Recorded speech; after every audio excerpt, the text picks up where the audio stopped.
আসসালামু আলাইকুম এভরিওয়ান।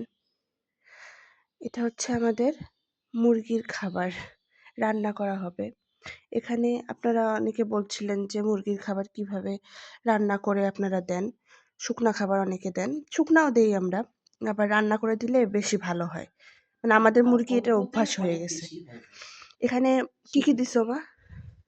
এই যে এখানে এগুলা সবজির খোসা মানে সিদ্ধ করলে যেগুলো সমস্যা নেই। বাঁধাকপি দেওয়া আছে, এই যে আলু দেওয়া আছে, তারপর হচ্ছে এগুলা হচ্ছে এগুলা কি যে দোকানে যে কিনতে পাওয়া যায় মিক্সড খাবার সেগুলা দেওয়া আছে। এইটা রান্না করার পর এর সাথে ভুসি মিক্সড করে খাইতে দেওয়া হবে। আজকে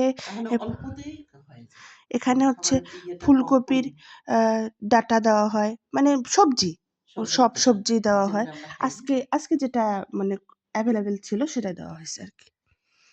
আল্লাহ হাফেজ।